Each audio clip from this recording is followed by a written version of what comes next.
잠자리 동화 첫 번째, 실 잡는 새 여인. 옛날 옛적에 게을러서 실을 찾지 않으려는 소녀가 한 명 있었어요. 엄마가 뭐라 해도 소녀는 꿈쩍도 안 했어요. 결국 엄마는 소녀를 마구 때렸어요. 소녀는 큰 소리로 울기 시작했어요. 때마침 왕비가 마차를 타고 지나가다가 소녀가 우는 소리에 마차를 멈추고 집으로 들어왔어요. 엄마에게 이 소녀가 무슨 잘못을 했기에 때렸느냐고 물었어요. 엄마는 딸이 너무도 게을러 때렸다는 말을 할 수가 없었어요. 시를 그만 짜라는데도 말을 듣질 않아서요. 어찌나 끊임없이 시를 짜는지 저는 가난해서 그 많은 일감을 대줄 수가 없어서요. 그러자 왕비가 말했어요. 난 실 찾는 소리가 그리도 듣기 좋던데 물레가 윙윙 돌아가는 소리를 들으면 그보다 더 행복할 수가 없어. 자네 딸을 궁전으로 데려가게 해주게. 내겐 실이 충분히 있으니 얼마든지 실을 찾고도 남을 걸세. 엄마는 기쁜 마음으로 허락했어요. 그리하여 왕비가 소녀를 데리고 갔어요. 그들이 궁전에 도착하자 왕비는 소녀를 데리고 방바닥에서부터 방 꼭대기까지 최고급 일감으로 가득 차 있는 방 3개를 보여주었어요. 자, 이제 마음껏 실을 찾거라. 이 일을 다 해내면 너를 왕자의 아내로 삼겠다. 내가 실 찾는 소리를 좋아하니 너를 궁궐에서 살게 하고 싶구나.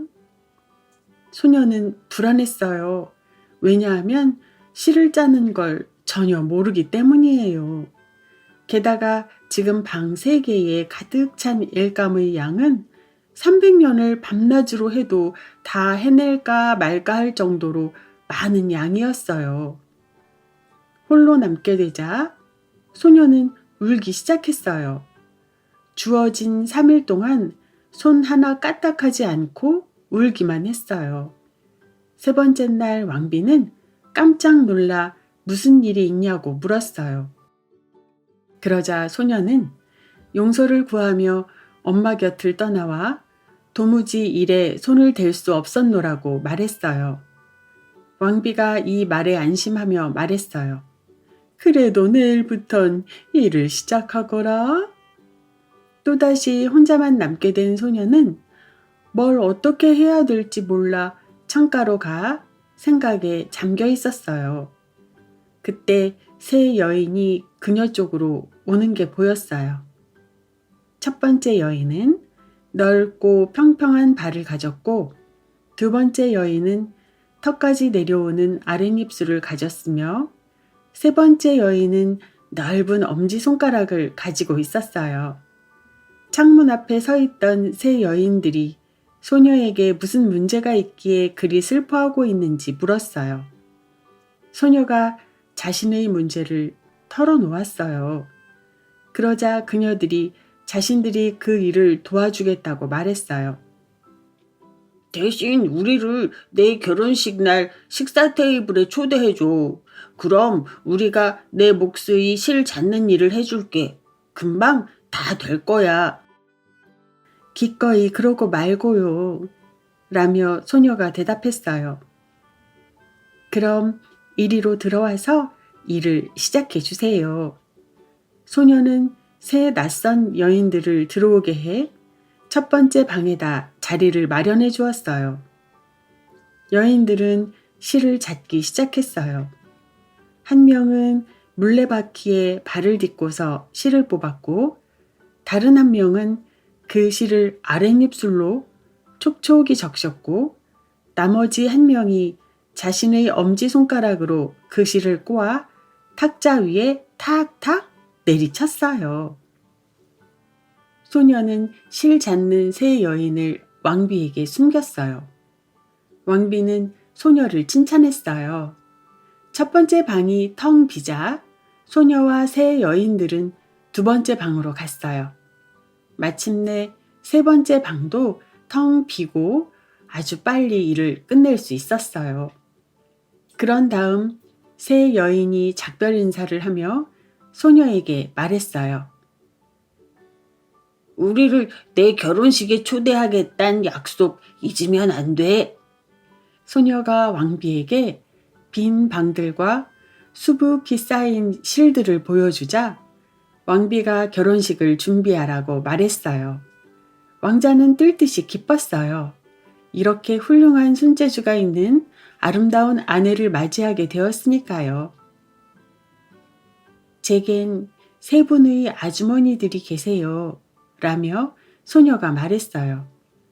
제가 그분들을 결혼식에 초대해 저희와 함께 식사 테이블에 앉혀드리는 걸 허락해 주세요.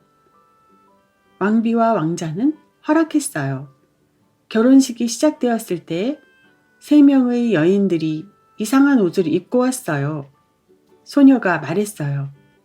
어서 오세요. 사랑하는 아주머니들. 여인들의 모습을 본 왕자가 말했어요. 세상에 어찌 저리도 못생겼단 말인가.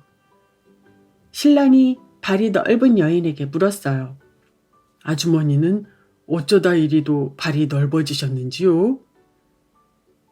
둘레바퀴를 밟고 또 밟다 보니 라고 대답했어요. 왕자는 두 번째 여인에게도 물어보았어요. 그럼 아주머니는 어쩌다 아랫입술이 이리도 축 처지게 되었나요? 실을 아랫입술로 적시고 또 적시다 보니 세 번째 여인에게 물었어요. 아주머니는 어쩌다 엄지손가락이 이리도 넓어진 건가요? 실을 꼬고 또 꼬다 보니 이 대답들에 깜짝 놀란 왕자가 말했어요.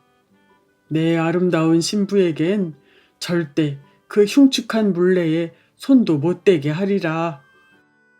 그리하여 소녀는 실 잡는 일을 하지 않고 편안하게 살게 되었답니다.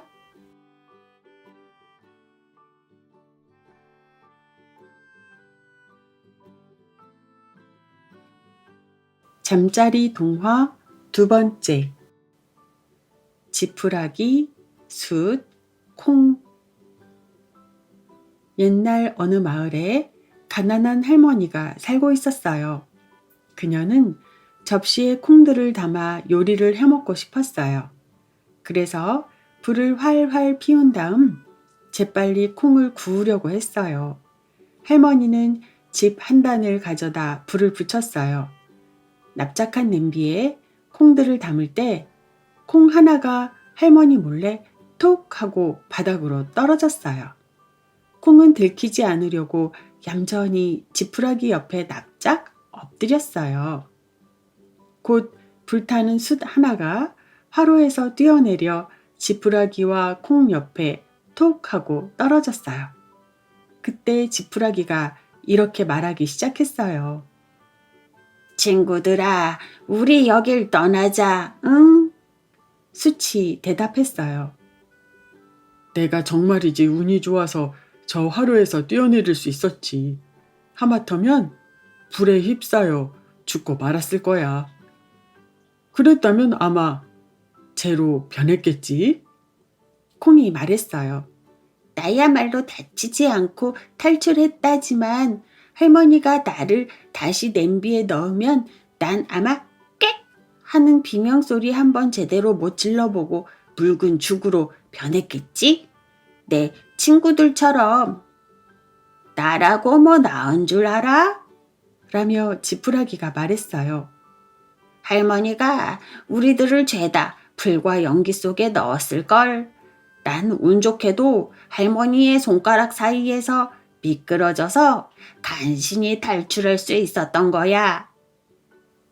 그럼 이제 어쩌지? 숫이 말했어요. 우리 모두 죽음에서 벗어났으니 이제 좋은 친구가 되자. 그리고 여기 있다가 어떤 일을 더 당할지 모르니 함께 달아나자. 콩이 말하자 다른 두 친구도 찬성했어요. 그들 셋은 친구가 되어 길을 떠났어요. 그들은 곧 작은 개울가에 다다르게 되었어요. 거기엔 다리나 발판으로 쓸 나무판자가 전혀 없었어요. 어떻게 개울을 건널지 고민을 하고 있는데 지푸라기에게 좋은 생각이 하나가 떠올랐어요. 내가 저 개울에 똑바로 누워볼게. 그럼 너희가 나를 다리처럼 밟고 지나갈 수 있을 거야. 그리하여 지푸라기가 이쪽 기슭에서 저쪽 기슭까지 똑바로 누웠어요. 그러자 성질 급한 숫이 지푸라기 위를 밟고 지나갔어요. 하지만 숫이 한가운데에 왔을 때 그만 자신의 발밑에서 찰찰 지나가는 물소리를 듣고 말았어요. 숫은 너무 무서워 한 발자국도 나갈 수 없게 되고 말았어요. 지푸라기는 더 이상 견딜 수 없었어요. 곧 지푸라기 가운데 부분이 타서 지푸라기의 몸이 두 동강이 나 개울 속에 퍽 하고 빠지고 말았어요. 그 바람에 숫마저 미끄러져 쉿 소리를 내며 물속에 첨벙 하고 빠졌지요.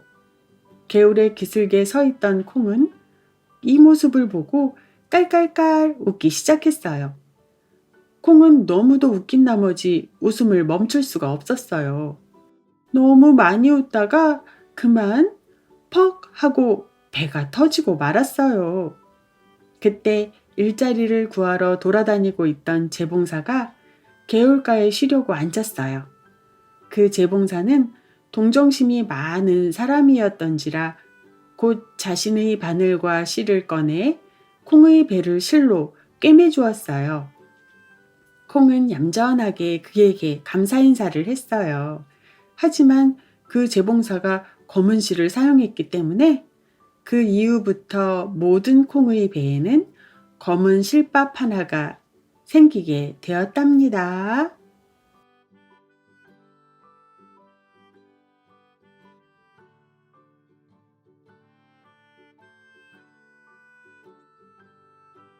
잠자리 동화 세 번째 하얀 뱀. 아주 옛날에 왕이 한 명 살고 있었어요. 그 왕은 온 나라의 지혜로 이름을 떨치고 있었어요. 무엇도 그에게서 비켜갈 수는 없었어요. 가장 은밀한 소문조차도 공기가 전해주는 듯 그는 다 알고 있었어요. 하지만 그에겐 이상한 습관이 하나 있었어요. 매일 저녁 식사를 마치고 식탁 위가 깨끗이 치워지고 아무도 없을 때 믿음직한 시종 한 명이 그에게 뚜껑이 덮인 접시를 가지고 와야 하는 거였어요. 하지만 그 접시 안에 뭐가 들었는지는 시종 자신도 몰랐어요. 누구도 알 수 없었죠.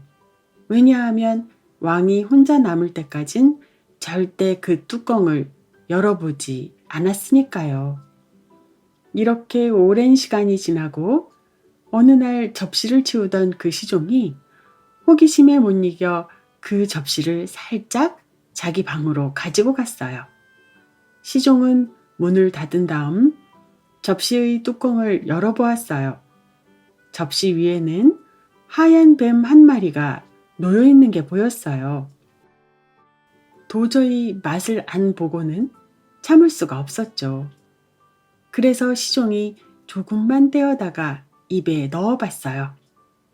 혀에 닿자마자 창문 밖에서 낯설고 자그마한 목소리들이 소근소근 거리는 게 들리는 거예요. 그는 엿듣다 그게 참새들이 서로 제잘거리는 소리란 것을 알게 되었어요. 참새들이 들판과 숲에서 본 다양한 종류의 소식들을 서로 주고받으며 대화하는 내용이었어요. 하얀 뱀을 먹으니 동물들의 말을 이해할 수 있게 된 거예요. 그런데 우연히도 바로 그날 왕비가 자신이 가장 아끼는 반지를 잃어버렸다지 뭐예요? 그걸 훔쳐간 사람으로 왕의 이 충실한 시종이 의심을 받게 되었어요. 시종은 왕을 모시는 사람으로 어디든 들어갈 수 있으니까요. 왕이 이 자를 잡아들이라 명했어요.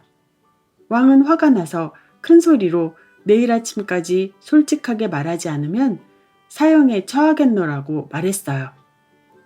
시종이 자신의 죄 없음을 말했지만 왕은 믿어주지 않았어요. 시종이 두려움에 떨며 안뜰로 내려가 어찌하면 이 문제를 해결할 수 있을지를 생각하고 있는데 오리 몇 마리가 개울가에 차분하게 앉아서 이야기를 나누고 있는 거예요. 시종이 서서 엿듣게 되었어요. 오리들은 서로 자신들이 오늘 아침 뒤뚱뒤뚱 여기저기 거닐었던 장소들 이야기로 시작해 그날 먹은 최고의 음식 이야기까지 하고 있었어요. 그때 오리 한 마리가 처량한 목소리로 말했어요. 내 뱃속에 묵직한 뭐가 들어있어. 아침에 허겁지겁 먹다가 왕비님 창문 아래에 놓여있던 반지까지 삼켰나봐. 나 이제 어떡해. 시종은 즉시 그 오리의 목을 움켜잡고 부엌으로 데려가 요리사에게 말했어요. 이 오리로 요리를 해주시오. 졌어. 요리사가 손으로 그 오리의 몸무게를 재어보더니 말했어요. 거참, 사람번 잘진 놈이네. 때마침 불에 구워 요리할 놈을 찾던 참인데.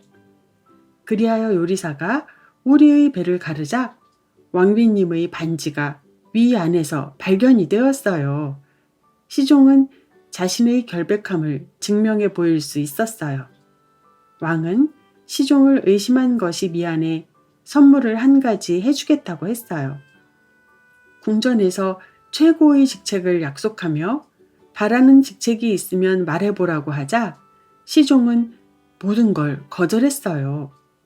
다만 조금의 돈과 말 한 마리만 주시면 세상 구경을 하고 돌아오겠다고 말했어요. 왕의 허락을 받아 시종은 여행길을 떠났어요. 하루는 늪에 갔더니 갈대밭에 갇힌 물고기 3마리가 목이 말라 입을 뻐끔뻐끔하고 있는 게 보였어요. 그는 물고기들이 죽어가며 한탄하는 소리를 듣고 말을 길 한쪽에 대고 3마리 물고기를 물에 놓아주었어요. 물고기들이 기쁨에 파닥이며 수면 위로 고개를 내밀고 그에게 소리쳤어요. 우리를 구해주신 이 은혜는 꼭 보답해 드릴게요. 시종이 다시 말에 올라타고 가는데 자신의 발밑 아래에 있는 모래 속에서 누군가의 목소리가 들리는 듯 했어요. 가만 들어보니 개미왕의 불평소리였어요. 왜 사람들이 짐승을 타고 와서 우릴 밟지 못해 안달인 거야. 저 말이 무거운 말굽으로 내 불쌍한 백성들을 무자비하게 밟고 가는데. 그래서 그가 말을 길 옆에 딱 붙여서 조심히 가게 하자 개미왕이 그에게 큰 소리로 말했어요. 자넬 기억해 두겠네. 내 언젠가 이 은혜를 꼭 갚겠네. 그 길은 때마침 숲으로 이어졌어요. 숲에 도착해 보니 나이 많은 큰 까마귀 2마리가 자신들의 둥지 옆에서 어린 자녀들을 내던지고 있었어요. 이 게으름뱅이들, 이제 너희들이 알아서 살거라. 아무짝에도 쓸모없는 것들 같으니라고. 라며 까마귀들이 외쳤어요. 우린 더 이상 너희들을 위해 음식을 찾을 수 없다. 너희도 이제 많이 컸으니 너희 밥은 너희가 알아서 하거라. 하지만 불쌍한 어린 까마귀들은 땅바닥에 바로 누워 자신들의 날개만 파닥이며 이렇게 외칠 뿐이었어요. 우리 어쩌지? 우린 그냥 아무것도 할 수 없는 어린애들인데. 우리 보고 먹이를 구하라니. 우린 날지도 못하는걸. 우린 이제 여기서 굶어 죽고 말 거야. 착한 시종은 말에서 내려 검을 빼들어 자신의 말을 죽인 다음 그걸 어린 까마귀들에게 먹이로 주었어요. 그러자 어린 까마귀들이 깡충깡충 뛰며 소리쳤어요. 꼭 당신을 기억해 둘게요. 착한 사람에게 복이 있을 거예요. 시종은 이제 자신의 두 발로 걸어야 했어요. 한참을 그렇게 걸어가니 커다란 도시가 나왔어요. 큰 소음과 함께 거리들마다 사람들로 붐비는 곳이었어요. 그때 말든에 탄 한 남자가 오더니 큰 소리로 외쳤어요. 공주님이 남편을 찾고 있다. 신청하는 자는 누구든 어려운 임무 하나를 완수해야 한다. 만약 성공하지 못하면 목을 베 죽일 것이다. 벌써 많은 사람들이 시도를 해보았지만 모두 헛수고였어요. 시종은 공주님을 보자마자 엄청난 아름다움에 반하고 말았어요. 왕 앞으로 나아가 자신이 청혼하러 왔다고 말하고 말았어요. 왕은 그를 바다로 앞장서 데리고 가 황금 반지 하나를 바닷속에 던졌어요. 방금 던진 그 반지를 바다 밑바닥에서 찾아오라는 거예요. 그리고 만약 내가 반지를 찾지 못하고 올라오면 내 몸이 파도에 부서질 때까지 내던져지고 또 내던져질 것이다. 모든 사람들이 이 잘생긴 시종이 처한 상황을 몹시 애석해하며 가버렸고 시종만 홀로 바닷가에 남게 되었어요. 그가 해안가에 서서 어찌해야 할지 생각에 잠겨 있는데 갑자기 물고기 3마리가 헤엄쳐 오고 있는 게 보였어요. 시종이 구해준 바로 그 물고기들이었어요. 가운데 있는 물고기가 입에 홍합을 하나 물고 있었어요. 물고기가 홍합을 해안가에 있는 시종의 발 부분에 놓았어요. 홍합을 집어 열어보니 홍합 껍데기 속에 황금 반지가 들어있는 거예요. 뜰 듯이 기쁜 그가 그걸 왕께 가져가 바쳤어요. 약속하신 공주와의 결혼을 속으로 기대하면서요. 그러나 문제가 하나 있었어요. 공주님은 무척 도도한 분이라 시종의 신분이 낮은 걸 알고는 경멸하기 시작한 것이죠. 그래서 첫 번째 임무가 끝나자 두 번째 임무를 완수할 것을 요구했어요. 공주는 정원으로 가 커다란 포대 10자루 안에 있는 씨앗들을 잔디밭 위에 흩뿌렸어요. 그런 다음 공주가 말했어요. 자, 내일 아침 해 뜰 때까지 이 씨앗들을 모두 주워 담거라.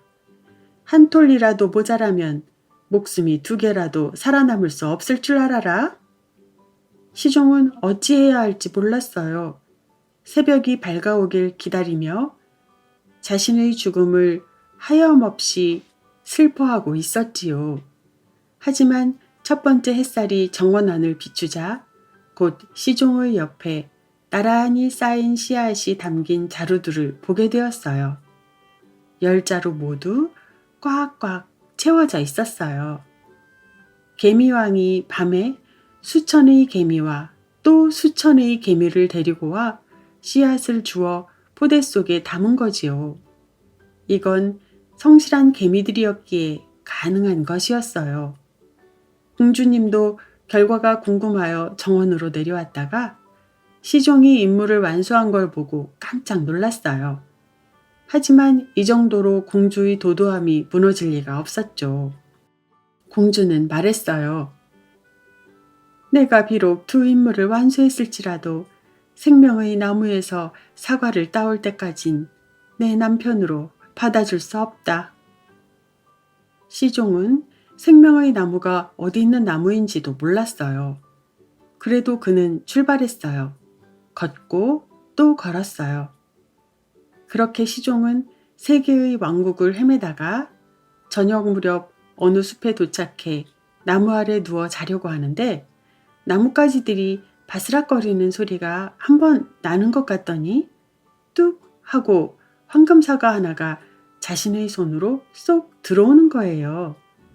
동시에 큰 까마귀 3마리가 날개를 푸드덕 휘저으며 그의 무릎 위에 내려앉았어요. 그들이 말했지요. 저희들이 굶어 죽는 걸 살려주신 분이 당신이세요. 우린 그때 그 어린 까마귀들이고요.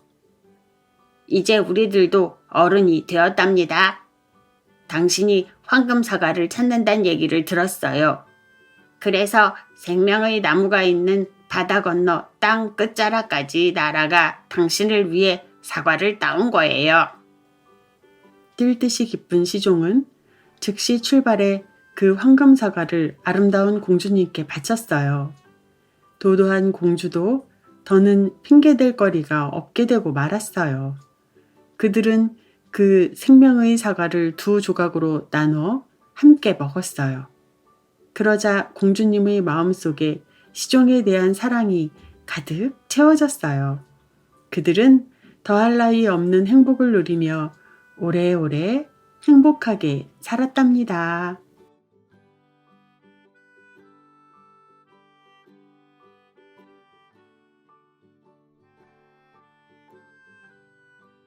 잠자리 동화 4번째 숲속의 새 난쟁이. 옛날에 아내가 죽은 남자와 남편이 죽은 여자가 살았어요. 남자에겐 딸이 1명 있었고 여자에게도 딸이 1명 있었어요. 소녀들은 서로 잘 알고 지냈어요. 같이 산책을 나갔다 여자의 집에 들리곤 했지요. 그때 여자가 남자의 딸에게 말했어요. 들어봐. 내 아빠에게 전하렴. 내가 그와 결혼하고 싶어 하더라고. 그리만 되면 넌 매일 아침 우유로 세수하고 포도주를 마시게 될 게다. 하지만 내 딸은 물로 씻고 물을 마실 거다. 소녀가 집으로 가 아빠에게 그 여자가 한 말을 전했어요. 남자가 말했어요. 이를 어쩐담? 결국 남자가 결론을 내리지 못하고 장화를 벗다 말했어요. 이 장화를 바꿔라. 안에 구멍이 하나 났지 뭐냐? 그걸 가지고 다락방으로 가 큰 못에 건 다음 안에 물을 부어보거라. 만약 물이 담아지면 내가 재혼을 하겠다. 하지만 물이 새면 재혼하지 않으마. 소녀가 아빠 말씀대로 했어요. 하지만 쏟아부은 물이 한데 모아지며 물이 장화 꼭대기까지 차올랐어요. 소녀가 아빠에게 어찌 되었는지 결과를 알려주었어요. 그러자 아빠가 직접 올라와 딸의 말이 맞는 걸 확인했어요. 남자는 여자에게 가 결혼하자고 했어요. 결혼식이 치러졌어요. 다음 날 아침 2 소녀가 일어나 보니 남자의 딸 앞에는 씻으라며 우유가 놓여 있고 마시라며 포도주가 놓여 있었어요. 하지만 여자의 딸 앞에는 씻으라며 물이 놓여 있고 마시라며 또 물이 놓여 있었어요. 2번째 날 남자의 딸과 여자의 딸 앞에 똑같이 씻을 물과 마실 물이 각각 놓여 있었어요. 3번째 날 아침이 되자 남자의 딸 앞엔 씻을 물과 마실 물이 놓여 있는데 여자의 딸 앞엔 씻으라며 우유가 놓여 있고 마시라며 포도주가 놓여 있었어요. 그 일이 있은 후 여자는 남자의 딸에게 끔찍이도 모질게 대했어요. 시간이 흐를수록 더 심하게 괴롭혔어요. 그녀는 또한 남자의 딸이 아름답고 사랑스러운데 자신의 딸은 못생기고 역겨운 것에 질투를 느꼈어요. 추운 겨울 어느 날 모든 것이 돌처럼 꽁꽁 얼고 언덕과 계곡이 눈으로 뒤덮인 날 여자가 종이로 드레스를 한 벌 만들더니 남자의 딸을 불러 말했어요. 여기 드레스를 입고 숲으로 가 딸기 한 바구니를 내게 가져오거라. 왠지 딸기가 먹고 싶구나. 겨울에 나는 딸기는 없어요. 땅도 다 얼었고 사방의 눈이 수북한데요.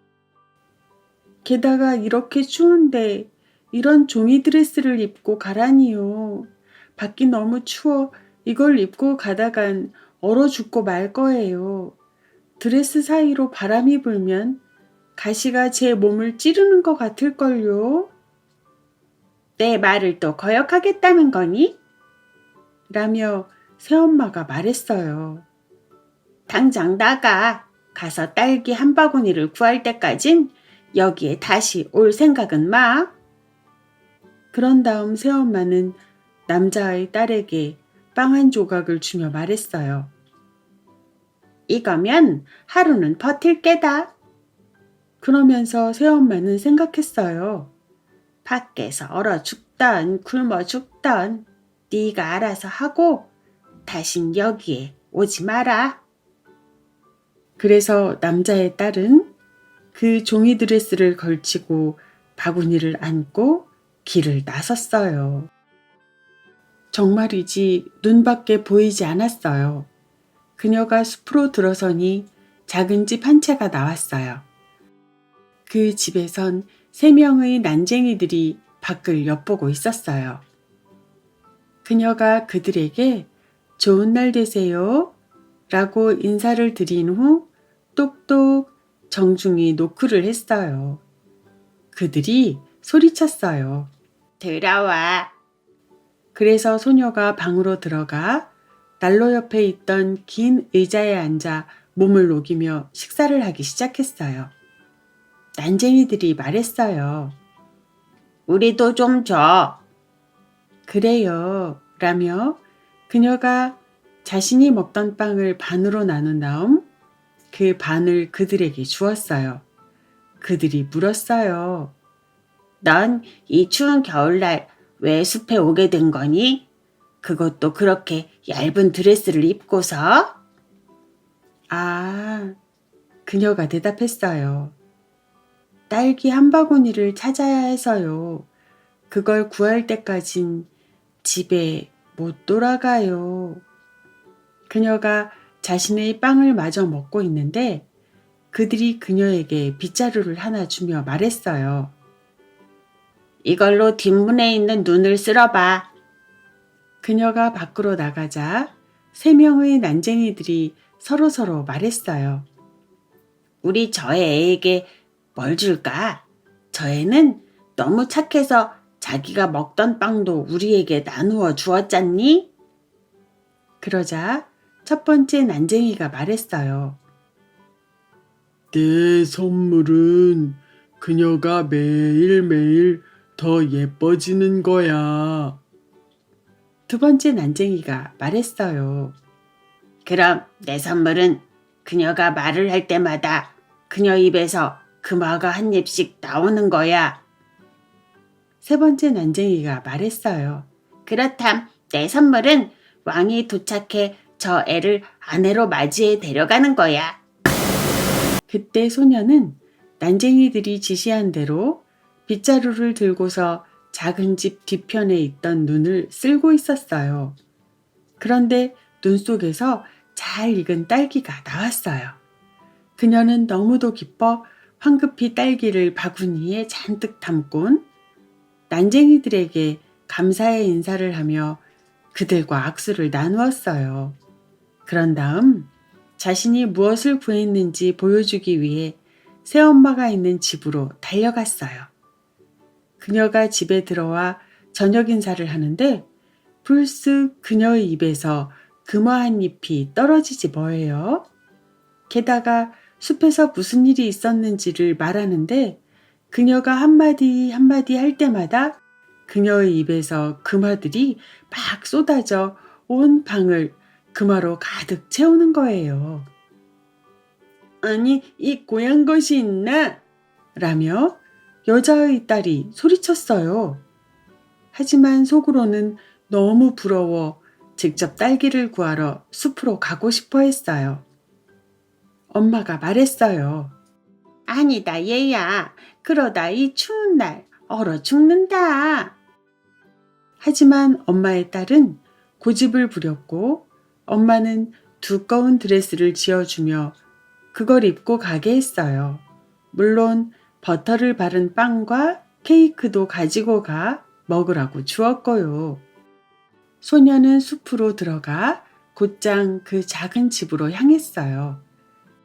새 난쟁이들이 다시 밖을 엿보고 있었지만 그녀는 그들에게 인사를 하지 않고 그들을 쳐다보지도 않고 말도 걸지 않은 채 귀찮다는 듯 방으로 들어가 난로 옆에 앉아 자신의 케이크와 버터 바른 빵을 먹기 시작했어요. 우리도 좀 줘. 라며 난쟁이들이 소리쳤어요. 하지만 그녀는 답하길 내 먹을 것도 모자란데 다른 사람 줄 게 어딨다는 거니? 그녀가 다 먹었을 때 난쟁이들이 말했어요. 자, 여기 빗자루가 있어. 우리를 위해 이걸로 뒷문 밖 눈을 쓸어줘. 그걸 왜 내가 해? 너희들이 직접 해! 라며 그녀가 대답했어요. 난 너희들의 종이 아니야. 그녀가 문 밖으로 나가버렸어요. 그러자 난쟁이들이 얘기를 나누었어요. 우리 저 애에겐 뭘 주지? 저 애는 저렇게 거만하고 못된 심보를 지녀 누구에게도 착한 일 한번 해본 것 같지 않은데? 첫 번째 난쟁이가 말했어요.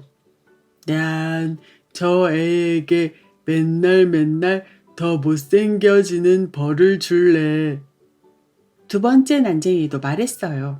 난 저 애가 말을 할 때마다 입에서 두꺼비가 한 마리씩 나오는 벌을 줄래. 그러자 세 번째 난쟁이도 말했어요. 난 저 애가 길을 잃고 헤매이는 벌을 줄래. 밖에 나온 처녀는 딸기가 있는지 살펴보았지만 하나도 찾지 못하고 분통을 터뜨리며 집으로 돌아갔어요.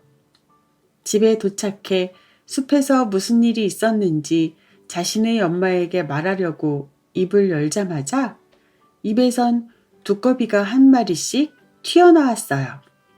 그 바람에 모두들 그녀를 끔찍하게 여겼어요. 이제 더 화가 난 새엄마는 하루 온종일 어떻게 하면 나날이 더 아름다워지기만 하는 남자의 딸을 해칠까 그 생각만 했어요. 그러다 결국 큰 냄비를 하나 가져와 불 위에 놓은 다음 실을 잔뜩 넣고 팔팔 끓였어요. 다 끓인 후 새엄마는 그 뜨거운 실을 가엾은 소녀의 어깨 위에 걸치면서 도끼 한 자루를 주며 꽁꽁언 강으로 가서 얼음에 구멍을 내고 이 실들을 다 찬물에 헹구고 오라고 말했어요. 소녀는 얼음에 구멍을 냈어요. 그녀가 한참 실을 헹구고 있는데 왕이 탄 화려한 마차 한 대가 다가오는 거예요. 마차가 멈추더니 왕이 물었어요. 가엾은 애야, 너는 누구며 여기서 지금 무얼 하는 게냐? 저는 불쌍한 소녀예요. 지금 실을 헹구고 있었어요. 그때 왕은 이 소녀에게 큰 동정심을 느꼈어요. 왕은 너무나도 아름다운 소녀에게 말했어요. 나와 함께 가지 않으련? 네, 기꺼이요. 라고 그녀는 대답했어요. 왜냐하면 새엄마와 자매에게서 도망치고 싶었거든요. 그리하여 그녀는 마차를 타고 왕과 함께 그곳을 떠났어요. 그들은 궁전에 도착한 다음 아주 화려한 행렬과 함께 새 난쟁이들의 말대로 결혼식을 아주 성대하게 올렸어요. 1년 후 젊은 왕비는 아들을 한 명 낳았어요. 그때쯤 새엄마도 남자의 딸이 왕비가 되었다는 소문을 듣게 되었어요. 그래서 자기 딸과 함께 궁전으로 가 왕비를 만나러 온 척 연기했어요. 하지만 왕이 궁궐에 없다는 사실을 알고 사악한 새엄마는 왕비의 머리를 잡고 그녀의 딸은 왕비의 발을 붙잡았어요. 그들은 그렇게 왕비를 침대에서 들어올려 창문 바로 옆에 흐르던 시내로 던져버렸어요. 그런 다음 못생긴 딸이 대신 왕비의 침대에 누웠어요. 엄마는 그녀의 머리까지 이불을 덮어주었어요. 집에 돌아온 왕이 자신의 아내와 얘기하고 싶어 하자 엄마는 큰 소리로 말했어요. 지금은 안 돼요. 저 애는 지금 땀이 심하게 나서 누워 있어요. 오늘은 푹 쉬게 두어야 해요. 어떤 의심도 않은 왕은 그 다음날 아침에서야 다시 찾아왔어요. 왕이 아내와 대화하는 동안 그녀가 대답을 할 때마다 두꺼비가 한 마리씩 튀어나오는 거예요. 예전엔 금어가 한 입씩 튀어나왔는데 말이죠. 그래서 이게 어찌된 형문인지 왕이 아내에게 물었어요. 그러자 옆에 있던 엄마가 이게 다 심한 땀 때문이라고 말하며 곧 다시 몸이 괜찮아질 거라고 말했어요. 그날 밤 부엌에서 접시를 닦는 사람이 배수구를 거슬러 올라가며 수영하는 오리 한 마리를 보았어요. 왕께선 지금 무엇을 하고 계시나요? 주무시나요? 아님 깨어 계신가요? 그리고 접시 닦기에게서 아무런 대답이 없자 오리가 재차 말하길 제 손님들은 지금 무얼 하고 있나요? 접시 닦기가 말했어요. 그들도 푹 자고 있어요. 그러자 오리가 다시 묻기를 제 아가는 무얼 하나요? 접시 닦기가 대답하길 요람에서 자고 있어요. 그러자 오리가 2층으로 오더니 왕비의 모습으로 변하며 아기를 돌봤어요.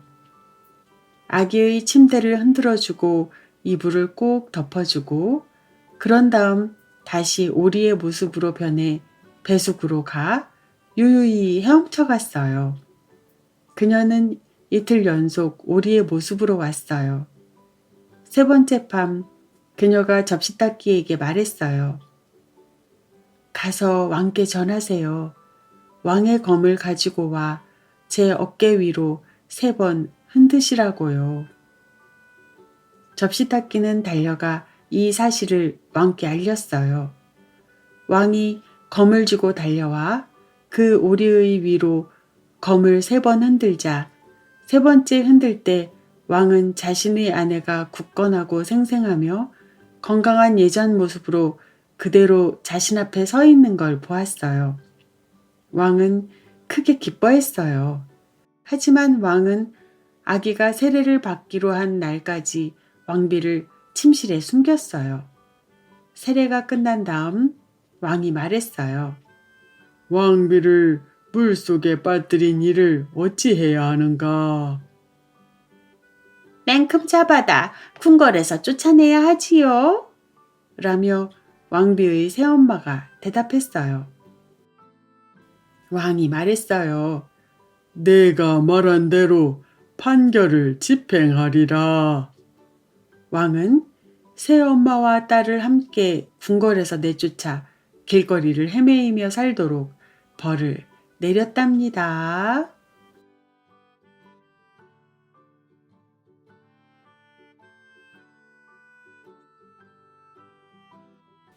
잠자리 동화 5번째 라푼첼. 아이를 가지는데 오랫동안 실패해온 부부가 있었어요. 그러다 마침내 아내의 소원대로 아이를 가지게 되었어요. 이들 부부의 집 뒤로는 훌륭한 뜰이 있었는데 무척이나 아름다운 꽃들과 약초들로 가득한 곳이었어요. 뜰은 높다란 담들로 둘러싸여 있어 누구도 들어갈 수 없었어요. 마녀의 소유였거든요. 무서운 마법의 소유자라 모두가 무서워하는 마녀 말이에요. 하루는 마녀가 창문으로 마녀의 뜰을 내려다보다가 무척이나 아름다운 상추가 심어져 있는 뜰을 보게 되었어요. 상추가 너무도 싱싱해 정말 먹어보고 싶은 마음이 간절했어요. 그 바람은 나날이 심해져 가는데 구할 방법은 없다 보니 병이 들어 점점 말라만 갔어요. 걱정이 된 남편이 물었어요. 왜 그래, 여보? 아, 죽을 때 죽더라도 상추 한 포기만 먹어봤으면. 아내를 사랑하던 남편이 생각했어요. 아내가 이렇게 먹고 싶어 하는데 무슨 일이 있더라도 상추를 몇 포기 구해와야겠어. 저녁 해질 무렵에 남편은 벽을 타고 내려가 마녀의 뜰로 몰래 들어가 허겁지겁 상추 한 포기를 캐서 아내에게 갖다 주었어요. 아내는 즉시 그걸로 샐러드를 해서 허겁지겁 먹었어요. 그런데 다음 날이 되자 이번엔 전날보다 3배 더 상추가 먹고 싶은 거예요. 그래서 몇 포기라도 더 캐오기 위해 남편이 한 번 더 뜰로 담을 타고 내려갔어요. 저녁 무렵 남편이 상추를 캐고 있는데 그만 마녀에게 들키고 말았어요. 어디서 감히? 마녀가 화가 난 얼굴로 말을 했어요. 내 뜰로 내려와 어떻게 도둑처럼 상추를 훔칠 생각을 할 수 있지? 본때를 좀 보여줘야겠군. 남편이 말했어요. 제발 제게 자비를 베풀어 주십시오. 꼭 필요해서 어쩔 수가 없었어요. 제 아내가 창문으로 이 상추를 보고 죽기 전에 먹어보면 소원이 없겠다고 해서요. 그 말에 마녀의 노여움이 좀 가셨어요. 그래서 그에게 말했어요. 그렇다면 네가 원하는 만큼 상추를 딸 수 있게 허락해 주겠다. 하지만 조건이 하나 있다. 너의 아내가 장차 낳을 그 아이를 내게 주어야겠다. 난 그 아이를 해치려는 게 아니라 엄마처럼 돌볼 생각이거든. 공포에 잡혀있던 그 남자는 앞뒤 가리지 않고 그러겠다고 대답했어요. 그 일이 있은 얼마 후 여자아이가 태어났어요. 마녀는 아이에게 라푼첼이라는 이름을 지어주고는 아이를 데리고 가버렸어요. 라푼첼은 하늘 아래 가장 예쁜 여자아이로 자랐어요. 라푼첼이 12살이 되자 마녀는 숲속 탑 꼭대기에 가두었어요. 작은 창이 하나 있는 계단도 문도 없는 탑이었어요. 마녀는 탑에 들어오고 싶을 때면 창 아래로 가 외쳤어요. 라푼첼아, 라푼첼아, 내 머리카락을 아래로 내려다오. 라푼첼은 금실같이 훌륭하고 엄청나게 기다란 머리카락을 가지고 있었거든요. 그래서 마녀의 목소리가 들리면 따았던 머리카락을 풀어 창고 고리들 중 하나에 감았어요. 높은 탑 꼭대기에서 아래까지 머리카락을 늘어뜨리면 마녀가 그걸 잡고서 올라왔어요. 어느덧 라푼첼은 어여쁜 숙녀가 되었어요. 날씨가 화창한 어느 날 왕자님이 말을 타고 숲에 들어왔다가 그 탑을 지나가게 되었어요. 그런데 어디선가 아름다운 노랫소리가 들려와 왕자님은 멈춰서서 듣고 있었어요. 그 목소리는 라푼첼의 목소리였어요. 그녀는 사랑스러운 목소리를 가졌는데 심심할 때면 고독함을 달래기 위해 노래를 불렀지요. 왕자님은 그녀가 있는 곳까지 올라가고 싶어서 탑의 문을 찾아보았지만 그 어디에도 출입구는 없었어요. 왕자님은 그녀의 노랫소리에 큰 감명을 받았지만 그냥 돌아갈 수밖에 없었어요. 이후 왕자님은 매일 숲으로 와서 그녀의 노랫소리를 들었어요. 그러다 한 번은 나무 아래서 서 있는데 마녀가 라푼첼, 라푼첼, 내 머리카락을 아래로 내려주렴. 하는 소리를 듣게 되었어요. 라푼첼이 자신의 따은 머리를 내려주자 마녀가 그걸 잡고 탑으로 올라갔어요. 그것을 본 왕자님은 다음 날 어둠이 깔리기 시작할 무렵 탑으로 가 소리쳤어요. 라푼첼, 라푼첼, 내 머리카락을 아래로 내려주렴. 그 즉시 머리카락이 내려와 왕자님은 부여잡고 올라갔어요. 한 번도 본 적이 없는 웬 남자가 들어오는 것을 보고 라푼첼도 처음엔 깜짝 놀랐어요. 하지만 왕자님이 친구처럼 차분히 말을 걸기 시작하는 거예요. 당신이 내 마음을 온통 휘저어 놓은 이후 내게 안식이란 없었소. 당신을 보지 않곤 못 견디겠지 뭐요. 그 말에 라푼첼도 두려움이 사라졌어요. 저를 당신의 남편으로 받아들여 줄 수 있겠소? 그제야 라푼첼의 눈에 이분이 젊고 잘생긴 게 보였어요. 라푼첼이 생각했어요. 마녀 엄마보다 이분이 더 나를 사랑해 주실 거야. 그래서 그녀는 기꺼이 당신을 따라갈래요. 하지만 저는 여기서 내려가는 방법을 모르는걸요. 매일 제게 비단 한 타래씩 가져다 주시면 제가 그걸로 사다리를 짜볼게요. 제가 내려가면 저를 말 등에 태워주세요. 왕자님은 낮에 오는 마녀를 피해 매일 저녁에 오기로 했어요. 마녀는 이 사실을 모르고 있었어요. 그러나 라푼첼이 이렇게 말했어요. 알고 싶어요. 나이 많으신 엄마. 어째서 왕자님을 들어올리는 것보다 당신을 들어올리는 것이 훨씬 더 무겁죠? 뭐? 이 고약한 것. 마녀는 소리쳤어요. 뭐가 어쩌고 어째? 너를 세상과 완전히 단절시켰는데도 이렇게 나를 속여?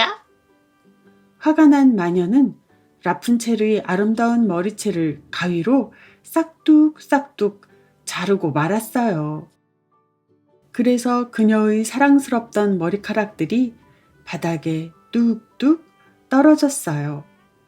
여전히 화가 안 풀린 마녀는 불쌍한 라푼첼을 사람의 손이 가지 않는 거칠고 쓸모없는 땅에 가둬버렸어요. 거기서 라푼첼은 큰 슬픔과 고통 속에 살아야 했어요. 하지만 라푼첼을 내쫓아 가둔 바로 그날 저녁, 마녀는 라푼첼의 머리카락을 창의 고리에 다시 이었어요. 곧 왕자님이 나타나 소리쳤어요. 라푼첼, 라푼첼, 내 머리카락을 아래로 내려주렴. 마녀가 창에 매단 그 머리카락을 내려주었어요. 왕자님이 올라왔어요. 하지만 아리따운 라푼첼은 온데간데 없고 마녀가 사악하고 이글거리는 눈빛으로 자신을 노려보고 있지 뭐예요? 마녀가 큰 소리로 말했어요. 라푼첼을 찾고 있군. 하지만 아름다운 새는 더는 둥지에서 노래 부르고 있지 않지. 고양이가 낚아채 갔거든. 그리고 그 고양이가 이제 또한 내 놈의 눈을 핥힐 참이다. 라푼첼은 내게서 사라졌다. 너는 이제 다신 그녀를 볼 수 없을 게다. 왕자님은 그만 제정신을 잃고 절망감에 탑에서 뛰어내리고 말았어요. 다행히 죽지는 않았지만 떨어질 때 가시나무에 떨어지는 바람에 두 눈을 가시에 찔리고 말았어요. 이후 왕자님은 눈이 멀어 숲을 방황했어요. 뿌리와 열매 외엔 아무것도 먹지 못했어요. 그리고 사랑하는 라푼첼을 잃은 것이 너무도 슬퍼 하염없이 눈물만 흘렸어요. 그렇게 수년간을 슬픔에 잠겨 떠돌아다니다 마침내 라푼첼이 살고 있는 땅에까지 다다르게 되었어요. 그곳에는 라푼첼이 쌍둥이 남매를 낳고 가엾게 살고 있었어요. 왕자님은 너무도 그리던 라푼첼의 목소리가 들리자 앞으로 나아갔어요. 왕자님이 다가오자마자 라푼첼은 그를 알아보고 목을 감싸며 안겨서 울었어요. 그때 라푼첼의 눈물이 왕자님의 두 눈에 떨어졌어요. 그러자 왕자님의 눈이 점점 밝아지며 예전처럼 라푼첼을 볼 수 있게 되었어요. 왕자님은 라푼첼을 데리고 자신의 왕국으로 돌아갔어요. 왕국에서도 왕자님 일행을 대환영해 주었지요. 그들은 행복하게 오래도록 잘 살았답니다.